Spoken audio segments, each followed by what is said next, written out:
ओम नमः शिवाय। हिंदू पंचांग के अनुसार प्रत्येक मास कृष्ण पक्ष की चतुर्दशी तिथि को मासिक शिवरात्रि मनाई जाती है, परंतु श्रावण मास में आने वाली शिवरात्रि को श्रावण शिवरात्रि कहा जाता है। श्रावण शिवरात्रि को फागुन मास में आने वाली महाशिवरात्रि के समान ही पुण्यदायी और फलदायी माना जाता है। श्रावण शिवरात्रि के दिन भगवान शिव का जल अभिषेक करना बहुत ही पुण्यदायी माना जाता है। इस दिन भोलेनाथ को दूध, गंगा जल, शहद, बेलपत्र, धतूरा और भांग अर्पित करने से मनुष्य के जीवन की सभी समस्याओं का अंत हो जाता है। कहा जाता है कि जो मनुष्य इस दिन भगवान शिव की विधि विधान से पूजा करता है, उनका अभिषेक करता है, उनका व्रत करता है और व्रत कथा को प्रेम से सुनता है, उस मनुष्य पर महादेव की असीम कृपा बरसने लगती है। तो आइए सुनते हैं श्रावण शिवरात्रि की सुंदर व्रत कथा। प्रेम से बोलो भोलेनाथ की जय। एक समय की बात है, सूत जी ने ऋषियों से कहा, हे ऋषिगण, आज मैं तुम्हें समस्त पापों का नाश करने वाली महाशिवरात्रि व्रत की पवित्र कथा सुनाता हूँ। प्राचीन समय की बात है, किसी वन में गुरु ध्रुव नाम का एक शिकारी रहता था। वह शिकारी बहुत ही बलवान तथा क्रूर स्वभाव का होने के कारण सदा ही क्रूरतापूर्ण कर्मों में तत्पर रहता था।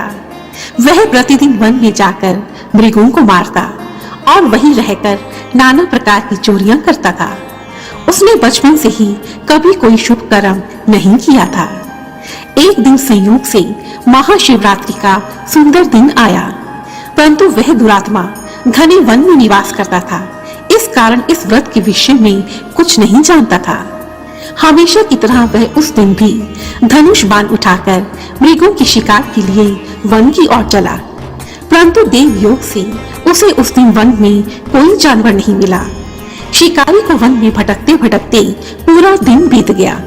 अब तो वह शिकारी बहुत दुखी हुआ और फिर सोचने लगा, मेरे माता पिता, पत्नी और बच्चे भूख से तड़प रहे हैं, मैं उनकी भूख को किस प्रकार शांत करूं?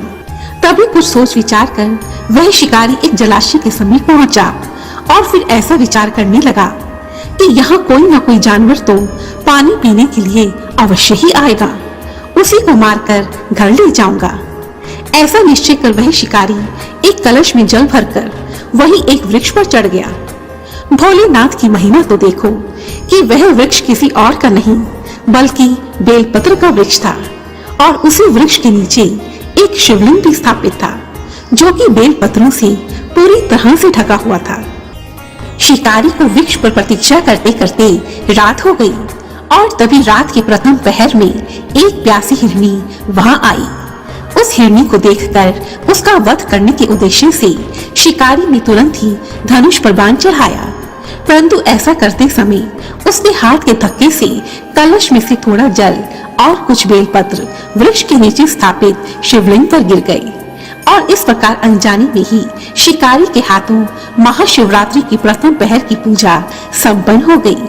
और महाशिवरात्रि की इस पूजा की पुण्य के कारण उस शिकारी का बहुत सा पाप तुरंत ही नष्ट हो गया। पत्तों की खड़खड़ाहट सुनकर हिरनी ने ऊपर की ओर देखा और वह शिकारी को देखकर वह भय से कांपने लगी और शिकारी से बोली, हे शिकारी, मेरे मांस से तुम्हारे परिवार का पेट भरेगा।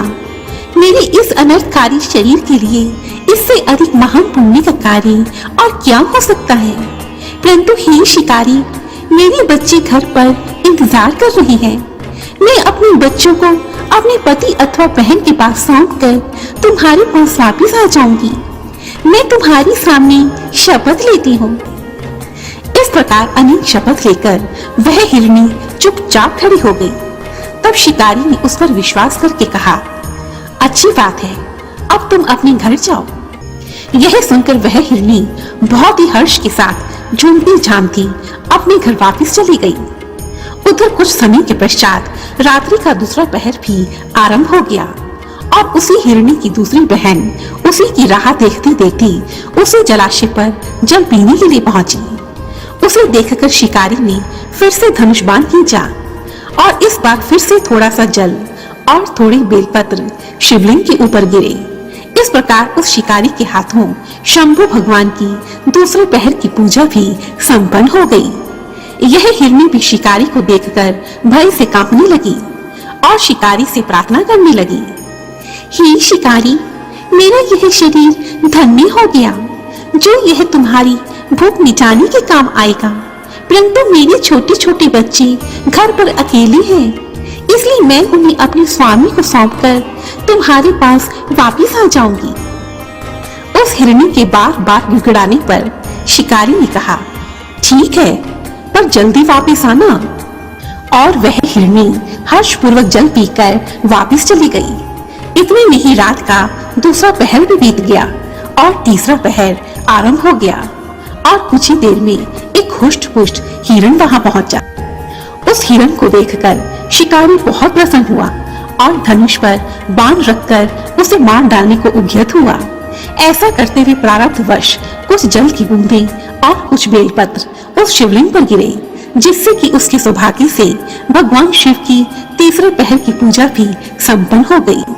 तब शिकारी ने हिरण से कहा, मैं अपने परिवार को भोजन देने के लिए तुम्हारा वध करना चाहता हूँ। यह सुनकर हिरण ने कहा, हे शिकारी, मैं धन्य हूँ, मेरे शरीर से आप लोगों की तृप्ति होगी, परंतु एक बार आप मुझे घर जाने दो। मैं अपने बच्चों को उनकी माता को सौंपकर तथा सबको धीरज बंधाकर वापस लौट आऊंगा। शिकारी ने कहा, जो जो यहाँ आए वे सब तुम्हारी तरह बातें बनाकर वापस चले गए। तब हिरण ने कहा, दूसरे की धरोहर को हड़प लेने से, झूठी प्रतिज्ञा करने से जो पाप लगता है, वही पाप मुझे लगे यदि मैं वापस लौटकर ना आऊं। तब शिकारी ने कहा, ठीक है भाई, लेकिन शीघ्र वापस आना। और इस प्रकार वह हिरण भी हर्षपूर्वक वापस चला गया। उधर सभी हिरण आपस में मिले तथा आपस में एक दूसरे के वृतांत को सुनकर सत्य के पाश से बंधे हुए सभी हिरणों ने यह निश्चय किया कि उन्हें शिकारी के पास अवश्य ही जाना चाहिए, और ऐसा निश्चय कर उन्होंने अपने बच्चों को पड़ोसियों के हाथ में सौंप दिया और शिकारी के पास वापस जा पहुंचे। उन सभी हिरणों को एक साथ आया देखकर शिकारी को बहुत ही हर्ष हुआ। उन सबका वध करने के लिए उसने धनुष पर बाण रखा और फिर से जल की कुछ बूंदें और कुछ बेलपत्र शिवलिंग पर गिरे तथा इस प्रकार शिकारी के हाथों भगवान शिव की चौथे पहर की पूजा भी संपन्न हो गई और उसी समय शिकारी के समस्त पाप भी नष्ट हो गए। शिव पूजा के प्रभाव से शिकारी की बुद्धि निर्मल हो गई और वह सोचने लगा, ये मृग ज्ञानहीन पशु होने पर भी धन्य है जो अपने शरीर से परोपकार में लगे हुए हैं, तथा धिक्कार है मुझ पर जो मनुष्य जन्म पाकर भी दूसरे के शरीर को पीड़ा देकर अपने शरीर को पाल रहा हूँ। प्रतिदिन अनेकों पाप करके मैंने अपने परिवार का पालन पोषण किया है। ऐसे पाप कर्म करके मुझ पापी को कौन सी गति प्राप्त होगी। इस प्रकार दुर्लभ ज्ञान की प्राप्ति होने पर उस शिकारी ने उन हिरणों से कहा, हे श्रेष्ठ मृगों, अब तुम वापिस जाओ। शिकारी के ऐसा कहते ही भगवान शंकर उस पर अति प्रसन्न हो गए तथा तत्काल ही उसके समक्ष प्रकट हो गए।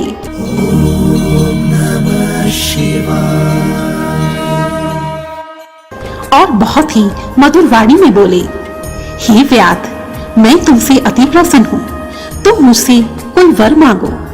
वह शिकारी भगवान शिव के उस रूप को देखकर उनके चरणों में गिर पड़ा।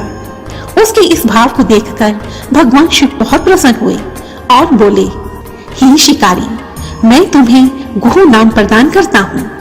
सुनो शिकारी, आज से तुम श्रृंगेश्वरपुर में उत्तम राजधानी का आश्रय लेकर दिव्य भोगों का उपभोग करो।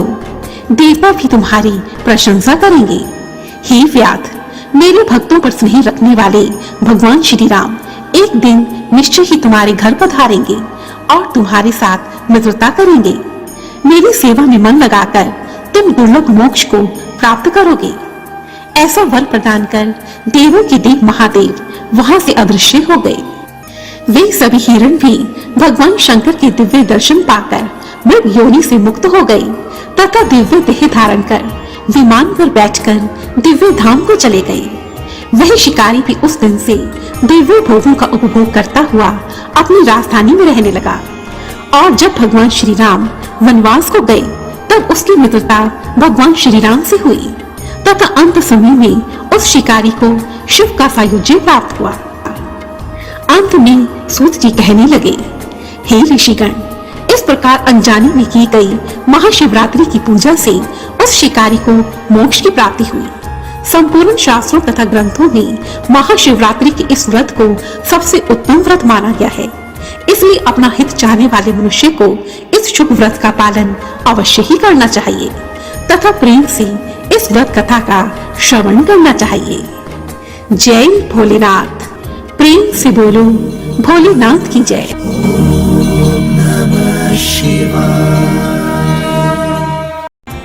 और यदि आपको यह वीडियो पसंद आई है तो प्लीज मुझे कमेंट सेक्शन में जरूर लिखें और मेरी ऐसी ही दूसरी वीडियोस को देखने के लिए रेड कलर के बटन को प्रेस कर मेरे इस चैनल को सब्सक्राइब करें और साथ ही बेल आइकन को भी जरूर दबाएं ताकि मेरी आने वाली सभी वीडियोस की नोटिफिकेशंस आपको टाइम पर मिलती रहे। धन्यवाद। जय माता दी।